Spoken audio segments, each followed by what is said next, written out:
Welcome, and thank you for joining me for this short video on why people choose to start franchises. My name is Paige Nickel, and I own a company called FranNet. And I want to welcome all of you and start off by saying that this is one of the biggest questions that I get most frequently asked when I work with people or talk to people. Being involved in franchising for almost 40 years now, there are a multitude of reasons why people choose to start franchises, including myself. I've chosen to start many franchises over the years. So I really just want to spend a little bit of time explaining a little bit more about why people start franchises, what are some of the things they're looking for, how do they go through the process, and how I can help you through that process and make it a little bit safer and avoid making some big mistakes. So the first thing I want to really cover here is an agenda. So as mentioned, many people, thousands and thousands of people every year start franchises. Why? What are some of the common denominators that I've seen over the last 40 years on why people start franchises? And there are pros and cons. So franchise is not for everyone. That's one of the reasons I'm here to help, because for some people, franchise is not a good decision, and for other people, it's the best decision. Also, one of the things I like to do is get rid of some of the myths people have about franchises. So when I talk to people and say, what franchises are you familiar with or what do you know? There's a lot of things and a lot of misperceptions out there.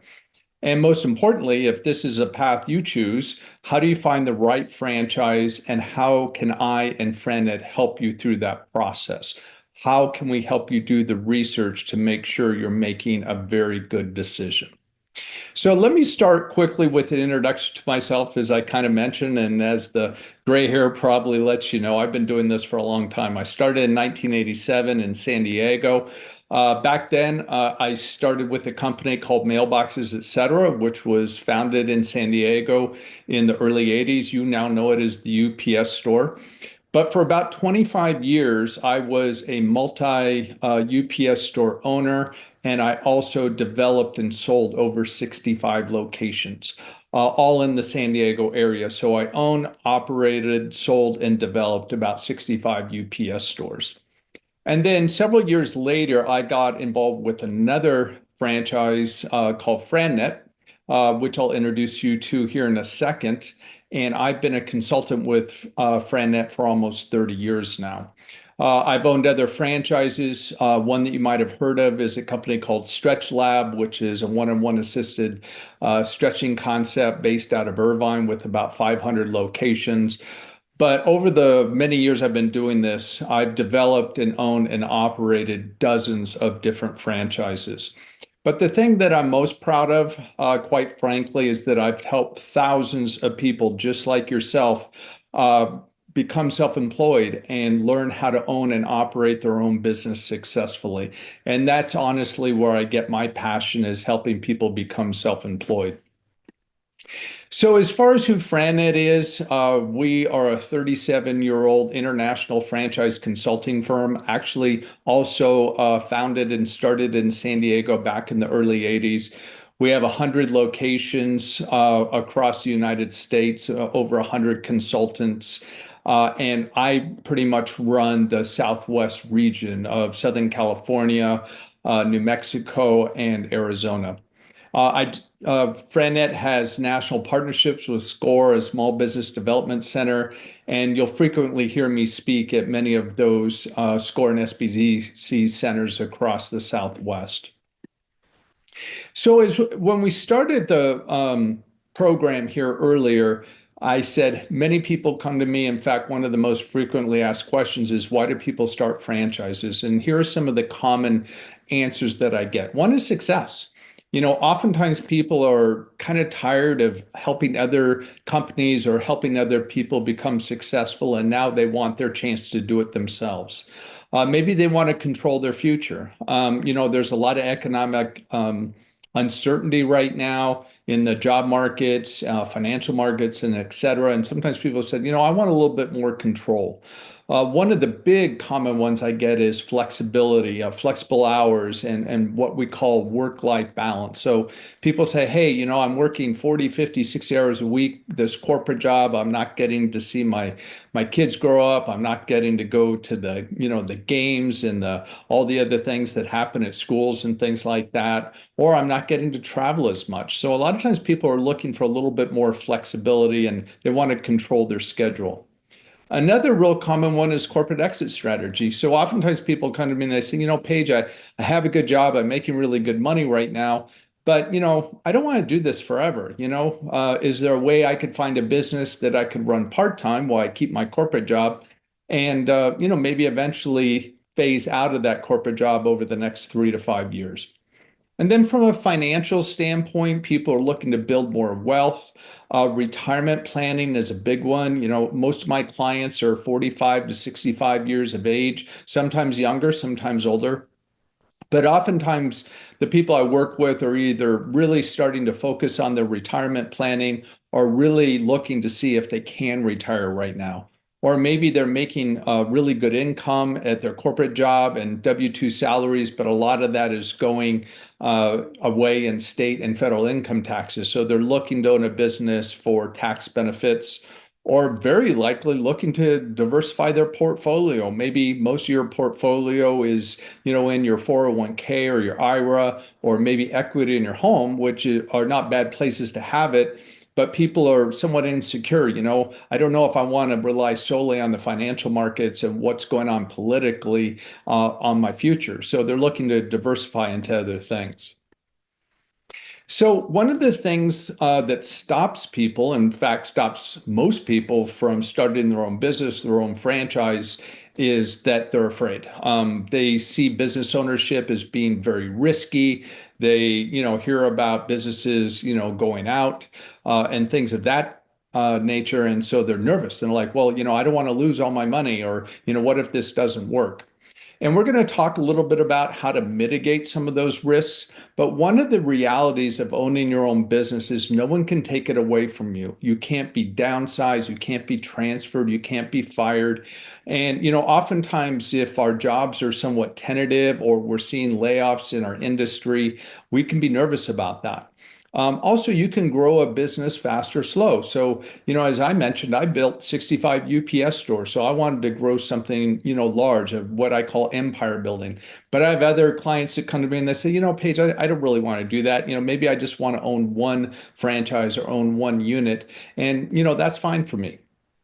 The other thing that I tell people is the longer you own a business, the safer it gets. So, in contrast to a job, usually what we find is the longer you're at the same job, the riskier it gets, or the higher the chances are that you might get laid off or transferred. With a business, it's just the opposite. And I'm here to tell you, sometimes the first year or two can be a little bit tentative, but the longer that you own that business, the safer it gets. And the other thing to really think about is you can't sell your job. So when you decide to retire from your job, whatever you built up in your 401k or whatever benefits you get when you retire from that job are all you're going to get. The nice thing about owning your own business is if you're done, you can sell it. You can give it to your kids. You can create a legacy for yourself. So I mentioned earlier that there are pros and cons to franchising. So oftentimes people say, well, why do people start a franchise? Why don't they just do the same thing as an independent? Well, one of the advantages that people often see is brand recognition. We've heard of the UPS store, we've heard of Subway, we've heard of Five Guys Burgers and things like that. So people say, hey, those are brands I recognize. So they want a franchise so that people already know what that brand is.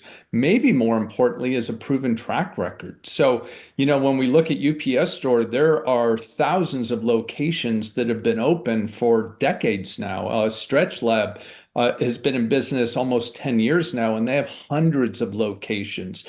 Franet's been in business for decades, and we also have a proven track record. So sometimes people say, hey, I want to know this thing's going to work. I want to mitigate the chances that it won't work. Also, you might get involved in something that you don't have any previous skill sets in. So you need to be trained on how to run that business.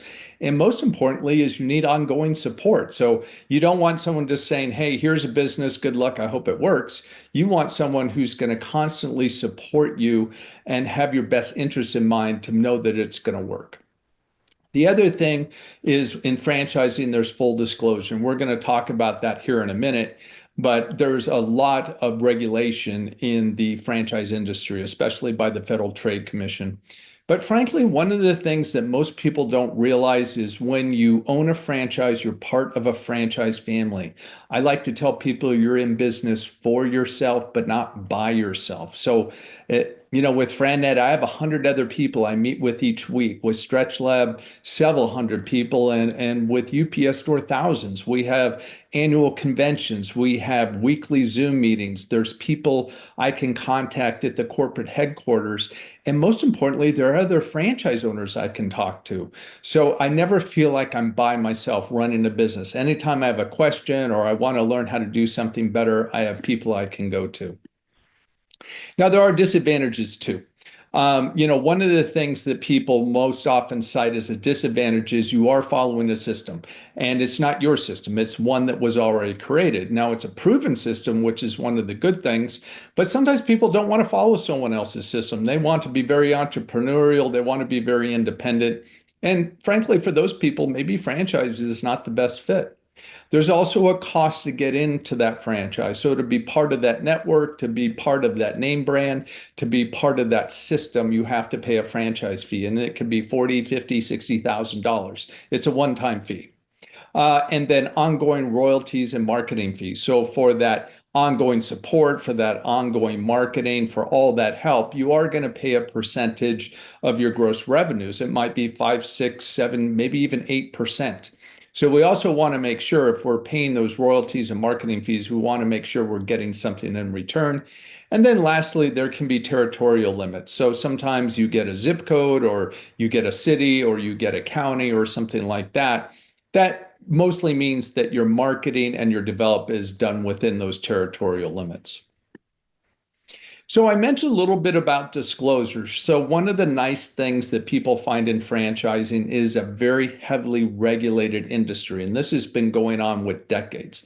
So every franchise in the country has to file a franchise disclosure document, what we call an FDD, with the Federal Trade Commission, and they have to update that FDD every year with all the new information, all the financials, all the information on their owners, any changes in the agreement, that all has to be updated and reapproved by the FTC every year. So what's in there? Well, first of all, obligations of the franchisor and the franchisees. What is the territory? Are there any earnings claims? Does the franchise, tell you, how much money potentially you can make? And usually what they're telling you is, based on the last calendar year, what are the audited financials on their franchise owners? They also have to give you their own personal financial statements on the parent company. They have to tell you anything about renewal, termination, any of those information they have to put in this agreement. But one of the most important things you see in there that oftentimes gets overlooked is they have to give you a list of all the current and past franchisees and their contact information. Now you might say, well, why do I want that? Well, we don't want to rely on the franchisor for all the information. We don't want to rely on this document for all the information for making a decision. We want to go talk to the owners. And we don't want to just talk to the people that are really successful. We also want to talk to the people that maybe left the system and find out why. What changed? Did you leave? Was it good? Did you sell your business for a profit? So these are things we need to know. And following up with those owners is one of the most important parts of the research, which we'll talk about in a little bit. Other things in there, how long has the franchisor been in business? Have they ever had any bankruptcies? Is there any litigation against the parent company? What's the cost to get into the franchise? We talked about those franchise fees. What are the royalties? What are the marketing fees? How much working capital do I need? This all has to be disclosed to you. So what's really important here in this document is full disclosure, and they're giving you all the information. Now, we're going to want to have this document reviewed by an attorney, and a franchise attorney is most important at the end if we decide to do something. But the most important thing I want to take you from this is there's a lot of regulation and a lot of information that's given to you long before you would ever make a decision. So we talked a little bit about franchise myths, and I mentioned this earlier. So, test your knowledge a little bit about these myths and see if they may be true to you. So one of the biggest myths that people have is when they think about franchises, they think about fast food and retail. Oh, I've heard of Subway and I've heard of the UPS store, and that's what we think about. What people don't realize is there's over 4,000 different franchise concepts out there. You've probably only heard of 10%. And unfortunately, no, there's no list. There's nowhere you can go on the internet and Google these 4,000 companies out there. So a lot of the companies my clients buy are companies they've never heard of before. The other thing to realize is there's lots of different industries, a lot more than just food and retail and so forth. And there's over 1 million operating franchises in the United States. So it's very much a big part of our economy. Another myth is people think franchises are expensive, so they don't think there are any low-cost franchise opportunities out there.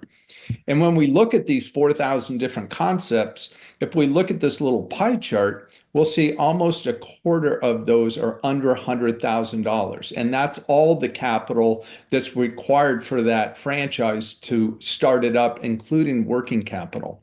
If we look at the next 25%, under $250,000. So that means almost half, or almost 2,000 franchise concepts in the United States are under $250,000.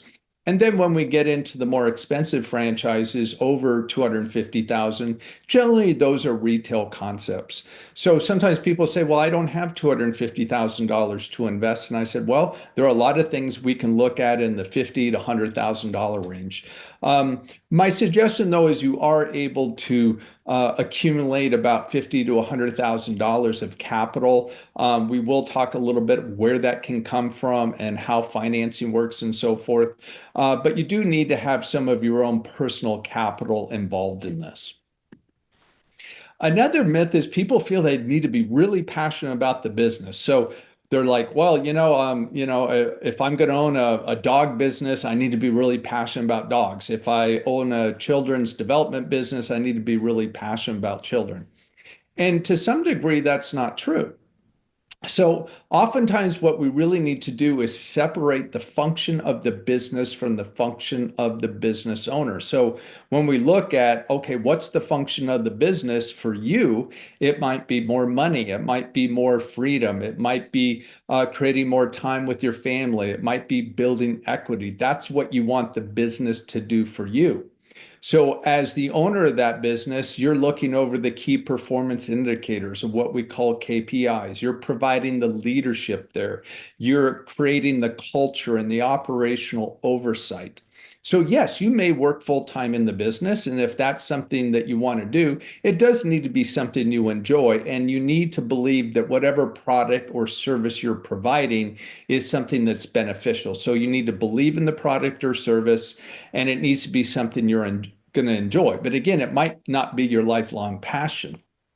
If you do the business part-time, like I did with my UPS stores and Stretch Labs, again, it's a product and service I believe in, but I don't need to be involved in the day-to-day operation. So it doesn't need to be something that I get really excited when I wake up in the morning. It can be somewhat boring in sometimes, as long as it provides me that money, freedom, equity, and things I'm looking for.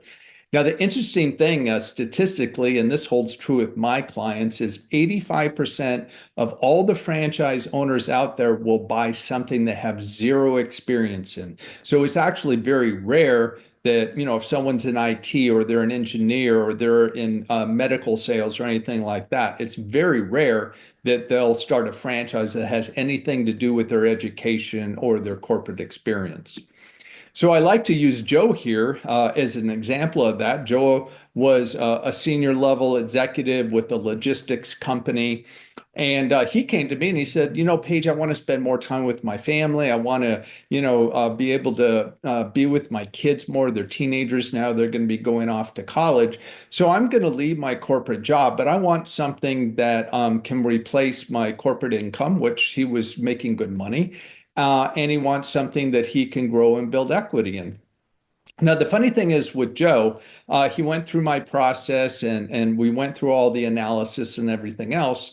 And one of the companies I landed on for him was a company called Junk Luggers, which is a trash hauling business. And I remember when I told Joe, I said, hey, I'd like you to look at this company, Junk Luggers. He said, no. Absolutely not. I am not telling my family, my friends, my colleagues, my relatives that I'm a trash guy. What else do you have? I said, Joe, totally understand. I said, would you be willing just to have a 30-minute call, just one 30-minute call with Junk Luggers? Just listen, see what they're all about. And if after that call you think it's not a good fit, we'll move on and find something else. And, so reluctantly, Joe said, yeah, okay, Paige, you've been doing this for almost 40 years. I have to trust in your process and your judgment. So yes, I'll take a look.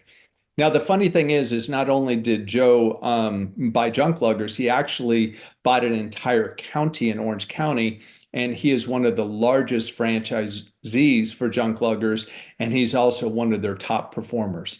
So if you talk to Joe today, he would say, oh, it's the best decision I ever made. But if you dig a little deeper, he said, I didn't even want to look at it.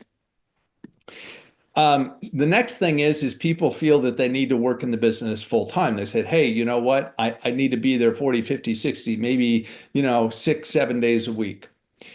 And actually, that's not necessarily true. And most of the businesses I've run, fit this pattern where you manage the manager. Now, to be frank with you, with these part-time franchises where you can keep your corporate job, you still need to put hours into the business. There is no such thing as a hands-off franchise where you don't have to be involved. So what I tell my clients is you have to be able to and willing to put in about 10 to 20 hours a week during business hours. So these businesses, you can't be involved just after work or on weekends or at nights or things like that. You have to have time during your work day, during your work week to be involved in the business. You might be talking to your general manager. You might be meeting with your employees. You might be talking to customers or clients. You might be involved with, building the, marketing materials, those types of things. So there are no hands-off franchises. So if you want to keep your corporate job and you want to start a business, that's wonderful. There are plenty of opportunities out there for you, but there's really nothing that's 100% hands-off. So I use Harpreet as an example here. And he came to me and he was very successful in his corporate job. He was a scientist. And he said, Paige, I like my job. I enjoy what I do. But, I want to diversify my portfolio a bit. I want to grow something. I want to build a legacy for my kids. So what can I do that's part-time that I don't have to leave my corporate job? And I introduced him to a company I'm involved with, StretchLab.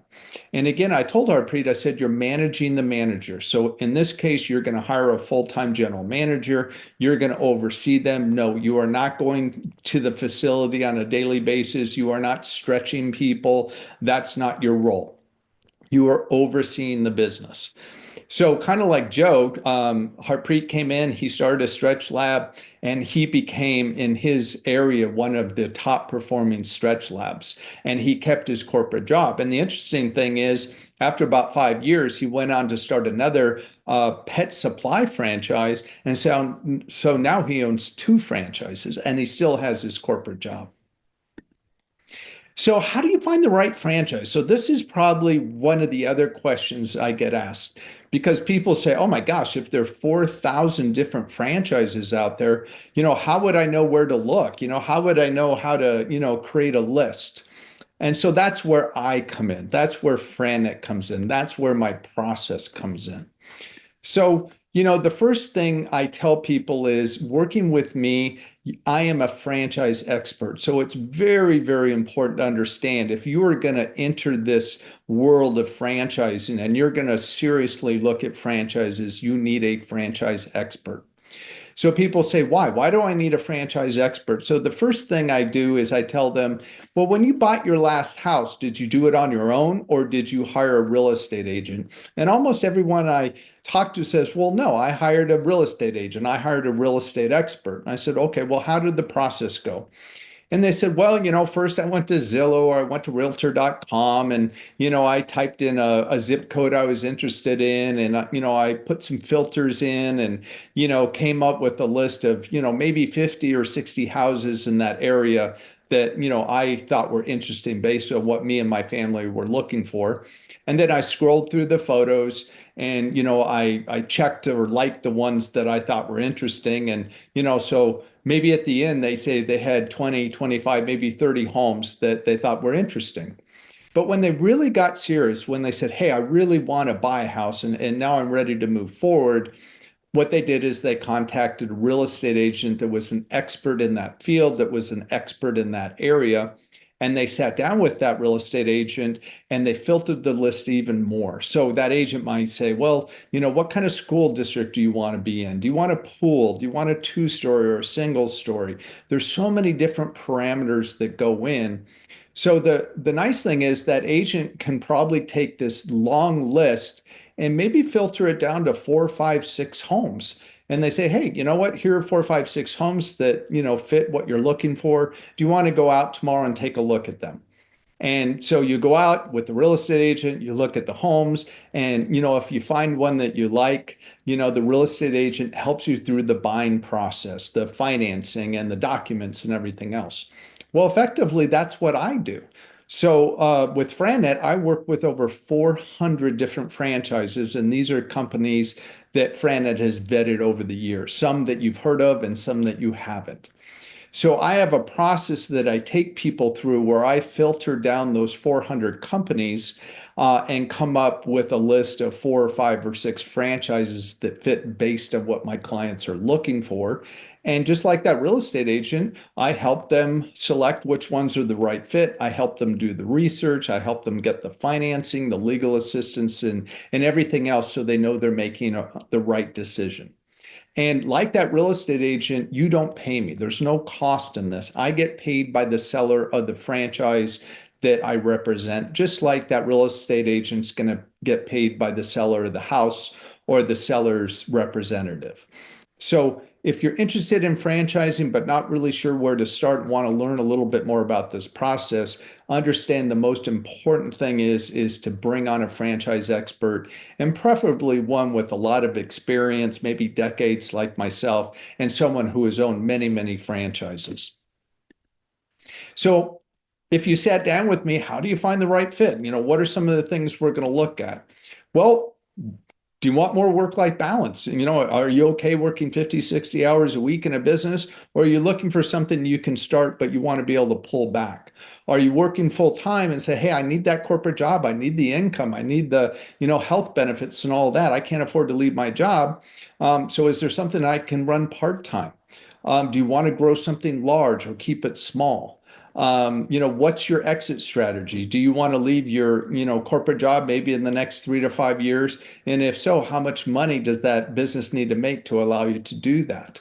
Do you want the business to be scalable? We talked about this earlier. Do you want to own a single unit or maybe look at multiple units? So one of the first things I ask my clients is, what is the minimum income you want to make? And it can be a range. And oftentimes I say, I don't know.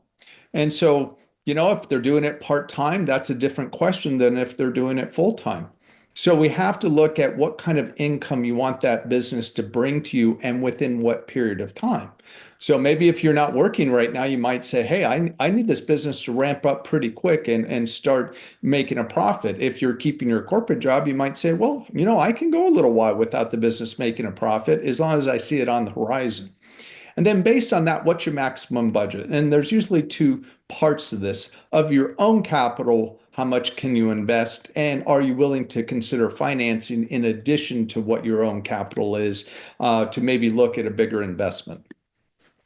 Other things we look at is, do you want employees? Yes or no? What kind? Do you want, hourly employees? Do you want technical employees? What kind of customers do you want to deal with?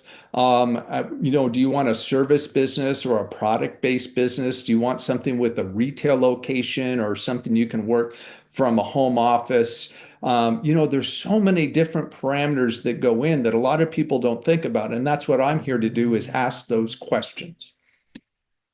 How do we do this also is we need to look at your household expenses. And I'm not going to pry into your, personal life, but we need to know, what are your personal household expenses? And if you're relying solely on this business to pay those expenses, how long can you go before the business can cover those household expenses?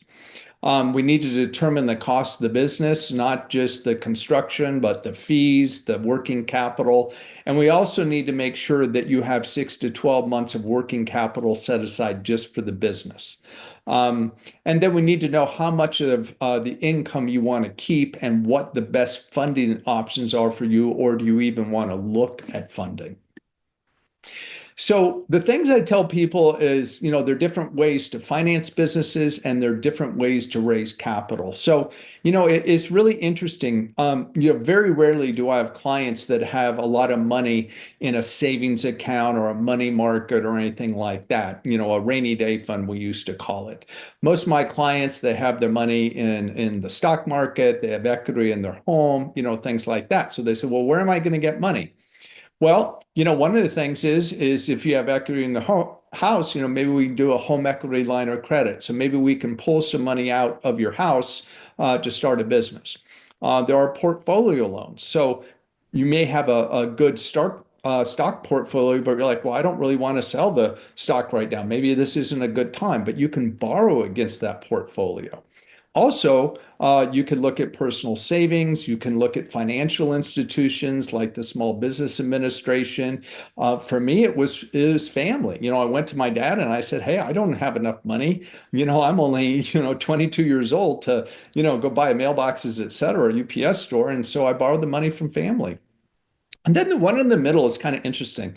So a lot of people don't know there is a program out there. It's called ROBS, or Rollover for Business Startup. And believe it or not, you can pull money out of your 401k or out of your IRA without any taxes or penalties, as long as that money goes to start a business.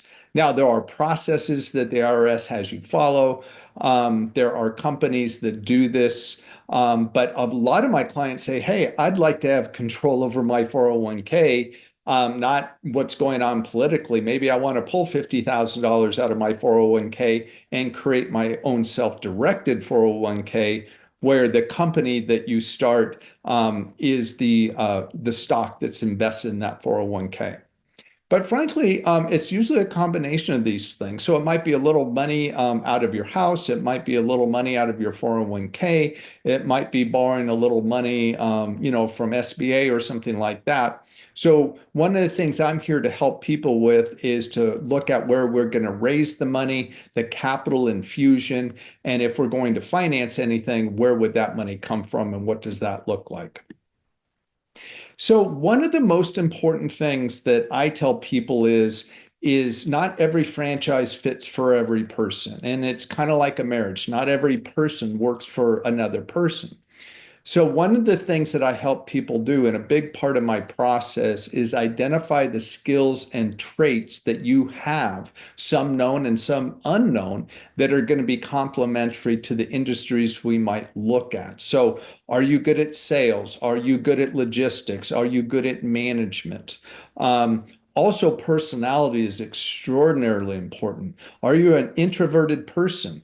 Well, if you're an introverted person and you don't like to go out and do a lot of networking or do a lot of Zoom meetings and things like that, we need to stay away from those types of businesses. If you're someone like me that would be bored, being behind a counter of a UPS store every day, We either don't look at those businesses or we say, hey, we're going to look at that business, but we're going to have a manager in there running it for us. So personality, values, leadership styles, management styles, all this is very, very important. So back in the 80s, when FranNet was founded, we created something called the Entrepreneur Profile. And some of you might have heard of DISC or Myers-Briggs. In fact, many of my clients have taken those assessments, and those tools are really good for helping people find jobs or helping employers find the right fit for certain industries or certain positions they're trying to fill.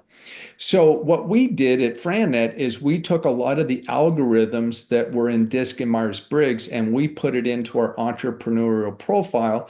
And that way we can make sure we're looking at businesses that are the right fit for you under very many different aspects. And maybe more importantly, what franchises are not the right fit. And people ask me every day, Paige, why do people fail at franchising? Why doesn't it not work? And I said, it's usually not the company. It's usually the company was not the right fit for them, and they didn't know that until it was too late. So I really encourage anyone that's kind of curious about franchising to take this profile. At the end of the presentation, I'll show you how you can get a link. There's no charge. It takes you about 20 minutes. And once I have the results, I'll send those results back to you. It's about 11 or 12 pages of information. My clients find it fascinating and very interesting. And then we'll set up a meeting to go through that, just so you can understand what it says. And if you decide you want to look at franchises, it'll help us determine which franchises might fit best for you. So besides the profile, one of the next things we have to look at is research, and this is really important. So it's one thing to take the profile and sit down with me and have a meeting and really start building a business model of what the right franchise is like for you. And it's great to pick 3, 4, or 5 different companies that fit that model. But the most important part of this is research. And what I tell people is this is not a fast process. It's going to take 2 to 3 months. But the important thing is you want to get to a decision you're comfortable with. Almost every single client I work with will say they're risk adverse. In other words, they don't want to put their money at risk. They don't want to put their time at risk. They don't want to put their family assets at risk. So they want to be risk adverse. So in some ways, that's why they pick a franchise with a proven model, but also why they want to go through this research process. But one of the things I tell people is, unfortunately, this is not something you can do on the internet. There is no realtor.com out there. There's no website where you can go and pull up all kinds of videos and things like that. In fact, you'll find there's actually very little information out there on specific franchises. And frankly, that's on purpose. So the Federal Trade Commission really wants you to do organic research, which I'll explain here in a second. They don't want you going to a website or listening to a blog or anything like that to make your decision. So the first thing I tell my clients is you're going to have to invest some time. If you really want to do this, you're going to have to invest some time, 10, maybe 15 hours a week in research if we're looking at 2, 3, 4 different companies at a time.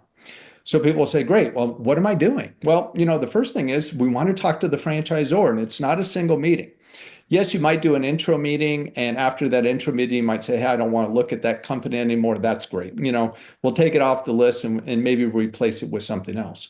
But if you like what you hear, then that representative is going to say, hey, let's do a unit economics call. Let's do a marketing call. Let's talk about our training. Let's talk about our support systems. So that franchisor might, have 4, 5, 6 different, calls with you. Now, if you've had a few calls with the franchisor, you've received their franchise disclosure document, remember that thick document I told you about, and you've read it, and you say, well, I'm kind of interested in this. Then the next thing we have to look at is step 2, the most important step out there, talking and or visiting the franchise owners. And remember I said, we don't want to just talk to the people that are knocking it out of the park. I mean, it's important to hear from them, but we maybe want to talk to the people who are just doing average, or maybe people that really aren't doing that well. And so what I tell my clients is after you've spoken to, 6, 8, 10, 12 owners, you should get a pretty good idea of, what it takes to make this business work. And so I ask my clients, are you more like the people that are being successful at this business? Is this the way you're going to run it? Or maybe you're like the people where it's not working. And if so, maybe we need to look at something else. So if we've narrowed the field and we've had our talks with the franchisor and we've talked to many owners and we've read through this disclosure document, step three is one of the final steps. That's where you go visit the franchise. Now, it's their time to meet you and it's your time to meet them. So yes, you're going to meet with all the corporate executives. They're going to take you through the corporate headquarters. They're going to spend a full day with you and other people that are there, answering all your questions, letting you meet the team. And you need to make sure that you feel this company's values are in line with yours. Do you feel that this company has your best interests in mind, or are they just trying to sell you a franchise? This is really important. So one of the things I tell my clients before we do step three is, you want to be about 90% sure this is the right fit. That if you go to this discovery day or confirmation day, as they sometimes call it, and you like what you see, hear, and experience, that you're in a position that you can move forward within the next couple of weeks. And then finally, we get to step four, and that's where we consult with the professional advisors. The most important one is a franchise attorney. Remember, we talked about that disclosure document. It is a legal document. Now, it's written in plain English, but it's important to understand that document cannot be negotiated or changed. The FTC does not allow that. Other than territory, nothing else it can be changed in that document. So you might say, well, then why do I want to take it to an attorney? Well, if you're like most of my clients, you want to make sure that you didn't miss something. So you want a franchise attorney that's read thousands of these FDDs, maybe even written them, and I can help you with that. What you don't want to do is hire your Uncle Bob, the contract attorney or business attorney, because they won't know what to look for in these documents. So if you look at these four steps, it takes 2 to 3 months. And what I want you to understand is I'm with you each step of the way. So we're going to have calls every, week to 10 days, depending on where we're in the process. And I'm going to be checking in, what's working, what's not, what companies do we want to focus on, which ones do we want to eliminate? Are you asking the right questions? Are you talking to the right advisors? Do you need help with financing? I'm here to help you through all that process. And the only thing I can tell you for certain, because I know this has been the case for myself and every single client I've worked with over almost 40 years, if you get to the end of this process and you get to a decision, you're going to be scared to death. I'm scared to death each and every time, and I've done this many, many times. It's natural. But the thing is we need to then go back through all the research and make sure we're making a good intellectual decision based on everything you've seen and read and heard and all your investigation. Is this a logical decision? Is this one that makes sense? But also we need to look at the emotional decision. Is this something that will get you what you're looking for? More control, more time with your family, more income, a way to get out of your corporate job, whatever it is. We need to make sure that emotionally this is the right fit for you. So what I'm here to do is not just help you identify the right businesses for you and help you through the research. I'm here to get you to a decision you're comfortable with. So I put up a little QR code for people that want more information. Now, we talked about the entrepreneur profile. So oftentimes people say, well, Paige, I want to take that 20-minute profile. Where can I get a link? If you scan this QR code or you send me an email, I will send you a link to that EP. Paige, I'd like to talk to some of your financing experts. How do I get a list? Again, the QR code will help you with that. Paige, I really just want to have a 15-minute call. I don't even know if I want to own a business or let alone a franchise, but I'm curious, so I'd like to learn a little bit more. So again, this QR code will take you to a list, and on that list, it will give you a choice of options. I want to take the entrepreneur profile. I want to get a link to some of the resources you have. And also in there will be a link to my calendar, and you can just click on and set up a 15-minute phone call and help you through that. So I hope you found this interesting. I'm here to help. I'm here to answer any questions that you might have. If you want to get a hold of me, this is the best way to do it. I hope this was informative and helpful. Thank you very much for joining me.